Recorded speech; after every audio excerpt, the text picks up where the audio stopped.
30 consecutive three-pointers, the sound of the net snapping repeatedly, the calm echo of a practice gym, no countdown, no defenders closing out and no arena noise to heighten the sensation.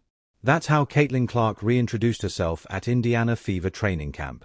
On the surface, it might seem like another viral video that goes viral for a day before fading, but this felt different because 8 months prior, she wasn't just sidelined. Rather, she was forced into a pause that alters players in ways that box scores never reveal. Such injuries not only put the body to the test, but they also interfere with timing, rhythm, and the split-second reflexes that distinguish skilled players from those who dominate entire games. When most athletes return, something is always a little off at first. There's a pause, a hint of uncertainty, a play, but the response is a beat too late. That didn't appear here. Not in the movement, not in the shooting, and most definitely not in the decision-making. Because what happened after the streak attracted more attention than the streak itself. An angle that didn't even appear open until the ball was already there was used in a one-handed, no-look throw that was launched into traffic. The kind of play that requires total faith in your intuition in addition to technique. Even her teammate appeared momentarily taken aback, not because it was unexpected, but rather because it occurred before anyone else on the floor had had a chance to digest it. At that point, the subject began to subtly shift. The question of whether Clark had recovered ceased to exist because it was not preserved in the video. Rather, it changed into something far more awkward for the rest of the league. The true story isn't Clark's return. Rather, it's what her return unlocks if this version of her is already functioning like this in controlled representatives, confident, aggressive, and totally in rhythm. And for the majority of people, that's the part that hasn't quite clicked. Indiana didn't rely on talent or chemistry to save them. They didn't merely wait for their star to return and hope things would get better. Every action taken by this team and every choice made during the off-season can be traced back to particular instances in the past when things went wrong. Weaknesses were not disregarded. Rather, they were carefully considered, identified, and dealt with. Therefore, what you're witnessing right now is something far more intentional than a squad gradually regaining significance or working towards something in the future. This feels more like the beginning of something that was planned than a comeback tale. It was never just an ankle injury. That's the aspect of Caitlin Clark that was subtly misinterpreted in actual interactions and oversimplified in headlines. The majority of athletes use timelines, weeks, months, medical clearance, and ultimately a return to the court to gauge their recuperation. However, Clark's game isn't based on simply quantifiable factors, and she doesn't function like most players. It is based on timing that is a split second ahead of everyone else. On making choices before the window is even visible to others, on reading defenses before they completely develop. This type of instinct doesn't simply resurface because the body recovers. It needs to be trusted once more, and trust is typically the last thing to return after a protracted absence. Strength and movement can be restored, but players frequently struggle to regain the confidence to execute a 30-foot pull-up without hesitation or to thread a pass into an unopened area, even if it doesn't show up right away. Because of this, the true worry going into this season was not whether she would be cleared physically, but rather whether her processing of the game would be even slightly delayed. Because that delay appears subtle rather than spectacular at this level. Over the course of a game, small changes like pausing for a half-second before attacking, making a safer pass rather than the dangerous one that typically creates an advantage, or overanalyzing a situation where instinct used to take over can have a huge impact. When defenses tighten and the margin for error vanishes, many elite players who have recovered from injuries appear fine on the surface. Even if they weren't expressing it out, that was what people were truly hoping to see. However, the part that subtly addressed everything came next. When Caitlin Clark took the court with Team USA during an international tournament, it wasn't a controlled setting or a slow return. These were disciplined defenses designed to slow her down, with no intention of easing her back into rhythm.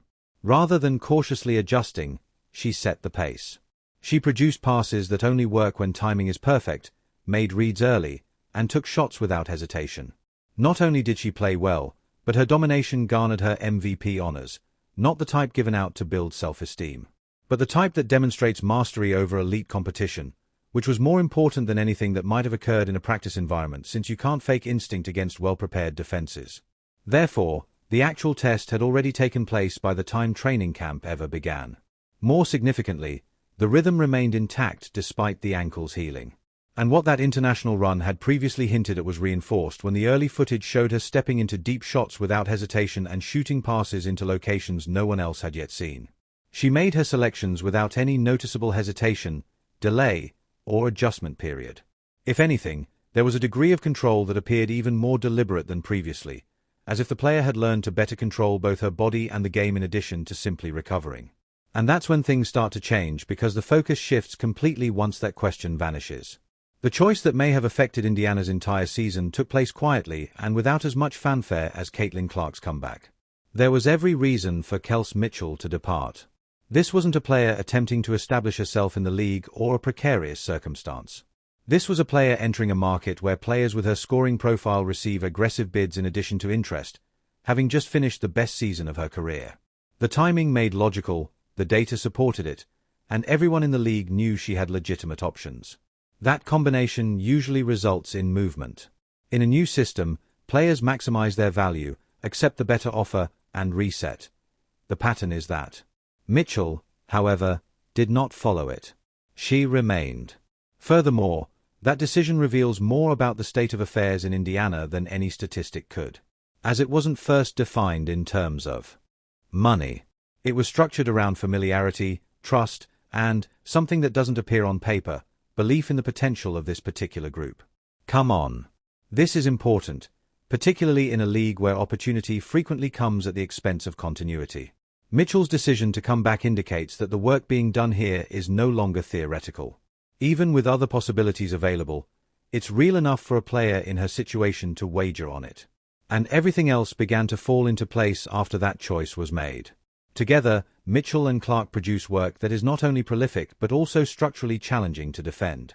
Mitchell's downhill attacks force defenses to crumble, which is when Clark, working in space with time to make decisions, becomes deadly. Mitchell, however, has a clear path with little opposition if teams attempt to modify and stretch coverage out to Clark. Each player's power directly increases the impact of the other, creating a self-sustaining loop rather than a one-sided dynamic where one person gains more than the other. Additionally, the lack of a clear solution is a difficulty for opposition defenses. Eliminating one option inevitably makes the other available, and managing that ongoing trade-off gets tiresome over the course of a game. Because of this, Indiana saw Mitchell's comeback as more than just keeping the score. The goal was to maintain a system that generates pressure before any additional components are even introduced. Because no matter how skilled a player is, you cannot reproduce that type of engagement by plugging them in. It is developed over representatives, not transactions, and includes timing, habits, and mutual awareness of where each other will be on the floor. And now, rather than redoing that process, Indiana wants to build on it, which is precisely what they did next. This action not only secured the present but also changed the perception of this team moving forward. Then came the action that caused the rest of the league to reconsider. It wasn't just another contract announcement that appeared on a broadcast when Aliyah Boston signed it. It was a signal. A 4-year contract for a player her age at a sum the league had never seen before doesn't happen by accident, and it doesn't happen until a team is absolutely certain about what it's constructing. Indiana wasn't locking in a secure, dependable piece or rewarding previous output. They were making a big investment. They were wagering that Boston's development over the coming years would determine not only their roster but also the benchmark for what constitutes a contemporary front-court anchor in this league. What appears in highlight reels isn't what makes that choice so crucial. The things that don't go viral on the internet are what make Boston valuable. The defensive rotations that eliminate errors before they become points. When everything else fails, an offense remains stable thanks to contested finishes through contact. The capacity to catch and secure challenging passes in traffic when precise timing is required. Even when the game gets chaotic, she is the type of player who keeps everything else running smoothly. In postseason settings, where possessions slow down and structure is more important than flash, this role becomes even more crucial. Not only did Indiana acquire a gifted player, but they also acquired dependability in the crucial moments that determine seasons. And Caitlin Clark's behavior is altered by that dependability. Because decision-making on the perimeter becomes possible when the interior is secure and there is confidence that the play will endure under duress. Caitlin doesn't have to worry about how a pass into traffic will be handled or whether a poorly executed play can still be beneficial. Without continually adjusting, she is able to accelerate, take chances, and play at the aggressive end of her playmaking range.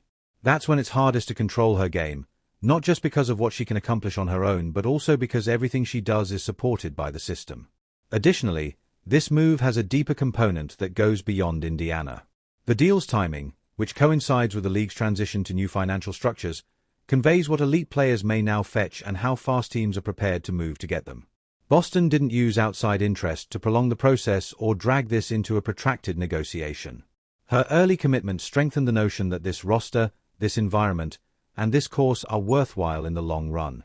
Additionally, a young cornerstone's decision to prioritize stability over uncertainty in a league where mobility is frequent gives the organization's other initiatives more weight. However, despite the strength of the core and the beginning development of the offensive and defensive framework, there remained an unresolved issue. Because skill wasn't what derailed Indiana's run the first time. It was far more difficult to correct and much simpler to ignore until it was too late. It wasn't a lack of skill or an offensive system malfunction that terminated Indiana's run in 2025. When you viewed the movie again, you couldn't help but see something that wasn't as evident in real time. They were shoved around. The opponent had the physical advantage possession after possession, particularly during the most critical times. Box-outs lasted longer, screens struck harder, and each drive into the paint resulted in contact that depleted energy in addition to interfering with play. Additionally, that type of pressure compounds over a series. It doesn't always appear in a single spotlight, but it gradually intensifies until it begins to determine results. Indiana was forced to absorb too much, which was the issue more than their inability to compete. Long into a playoff run, its main players couldn't continue to handle both the offensive and physical demands at the same time. It was evident in the way that possessions slowed down and slightly decreased towards the end of games.